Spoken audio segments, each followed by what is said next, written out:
Hello students, now we are going to study chapter number 2 polynomials for standard 9th.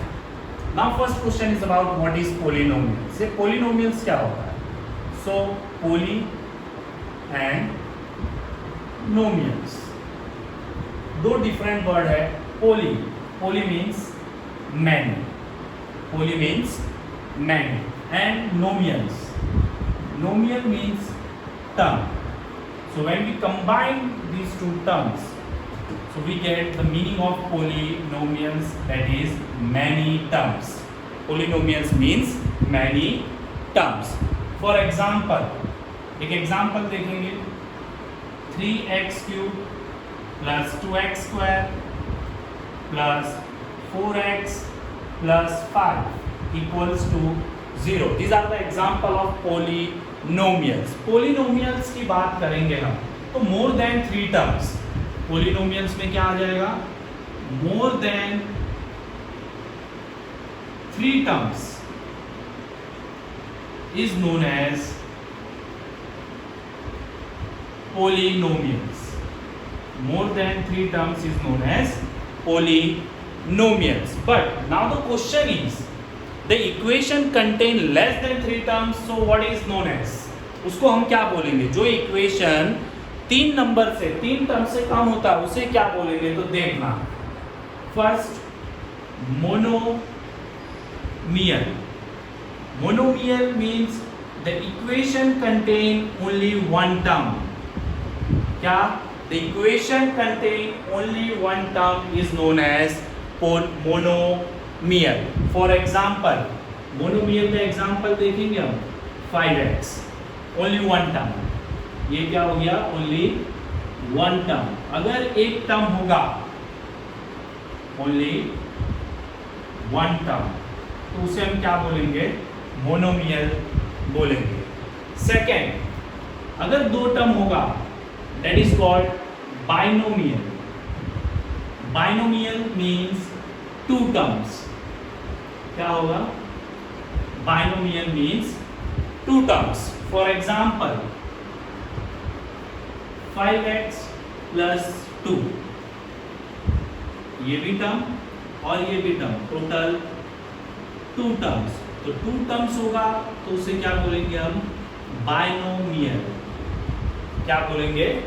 Binomial.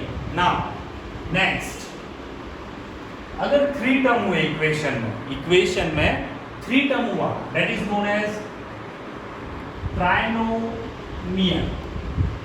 Trinomial means for example देखेंगे 3x square plus 2x plus 5.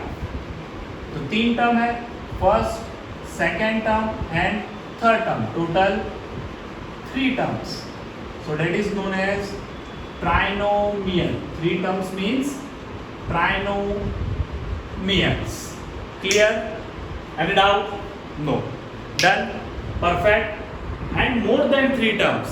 अगर suppose equation में more than 3 terms हुआ, more than 3 terms, so that is known as polynomials. Clear student about the polynomials? Polynomials means poly means many, nomial means terms. When we combine these 2 terms known as many terms. Many terms for example दिया है आपको मैंने, ये example है हमारा. More than 3 terms is known as polynomials. अगर 3 term से कम हुआ that is known as, अगर suppose 1 term हुआ तो monomial, 2 terms हुए तो binomial and 3 terms हुए तो trinomial. But more than 3 terms हुए that is known as polynomials. Perfect. हम सेकेंड कंसेप्ट में जाते हैं. ये बेसिक है पोलिनोमियल्स का आपके लिए.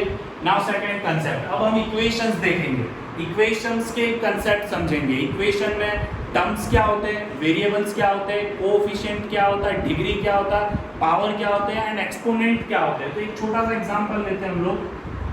इक्वेशन ले रहा हूं मैं, यही वाला इक्वेशन ले लेते हैं हम लोग. 3x cube plus 2x square plus 4x plus 5 equals to 0. Then अभी ये जो सिंगल सिंगल है इसे क्या बोलेंगे हम लोग? टर्म्स। ये क्या हो गए? टर्म्स। ये टर्म, टर्म्स यहाँ पे एक ब्रैकेट बनाते हैं। टर्म्स, टर्म्स की बात करें तो हो गया first 3x, 2x, 4x and 5। ये सारे क्या हो गए? टर्म्स हो गए। Clear student? नेक्स्ट,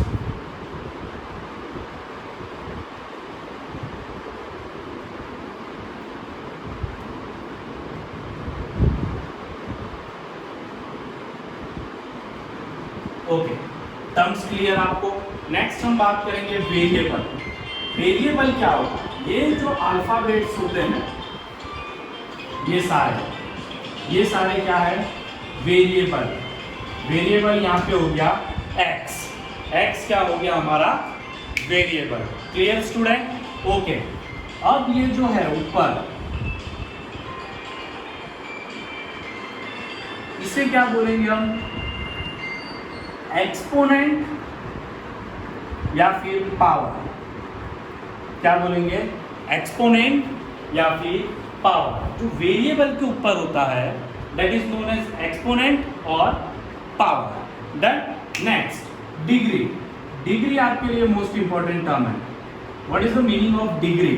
डिग्री क्या होता है? ये जो इक्वेशन है, इस इक्वेशन में जो हाईएस्ट पावर है that is known as degree. Degree means क्या? Highest power. हाईएस्ट पावर, तो उसे हम क्या बोलेंगे? डिग्री बोलेंगे। फॉर एग्जाम्पल, ये हमारे पास एग्जाम्पल है, इसमें हाईएस्ट पावर क्या है इक्वेशन में? Q, that is 3। तो 3 हमारा क्या हो गया? डिग्री हो गया। क्लियर? एक और एग्जाम्पल लेते हैं डिग्री के लिए। For example 4x⁴ plus 2x³ plus 4x plus 6 equals to 0। तो ये इक्वेशन की हम बात करें तो इस इक्वेशन में हाईएस्ट पावर क्या है? 4। तो डिग्री इस इक्वेशन का क्या हो गया? 4। Clear student? Done, perfect. Now बात करेंगे constant term. Constant term means जो सिंगल टर्म होता है जहां वेरिएबल नहीं होता, that is known as constant term. इसे हम क्या बोलेंगे? कांस्टेंट। इस एग्जांपल में 6 हो गया हमारा कांस्टेंट। Done, perfect. क्या क्या पढ़ा हमने? Exponent and power, clear, variable, terms, degree and constant. Now last term coefficient.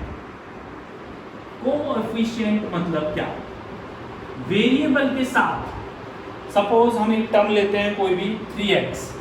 इस इक्वेशन में से हमने ले लिया 3x। ये है हमारा वेरिएबल। वेरिएबल के साथ जो टर्म होता है that is known as coefficient. Clear student? Any doubt? एक और एग्जांपल लेते हैं हम लोग। 4x³ plus 5x² plus 9x plus 10 equals to 0। तो सारे टर्म्स क्लियर करते हैं। सबसे पहले डिग्री। डिग्री क्या है? डिग्री मीन्स होता है the highest power in the equation is known as degree. So in this equation the highest power is 3, so the degree is 3। Clear? Variable, variable simple है। Variable क्या होगा? x। Clear? Constant term, constant term मतलब जहां variable नहीं होता, जो last term होता है that is known as constant term. ये हो गया हमारा constant term. Clear student? Power और एक्सपोनेंट, ये जो वेरिएबल के ऊपर जो होता है that is known as power और exponent. Clear student? Done. And last coefficient. आपको पूछा गया है suppose find the coefficient of 9x। Find the coefficient of 9x। तो वेरिएबल के साथ क्या है? 9। तो 9 क्या हो गया आपका? कोएफिशिएंट। नाउ सेकंड क्वेश्चन, अगर दूसरा पूछा गया find the coefficient of x²। So x² के साथ क्या है? 5। सो 5 इज कोएफिशिएंट। एक और क्वेश्चन इसी में पूछा गया हो find the coefficient of x³। So x³ के साथ क्या है? 4। जो 4 क्या हो गया आपका? Coefficient. Clear student? Today topics basic concepts about polynomials. Done.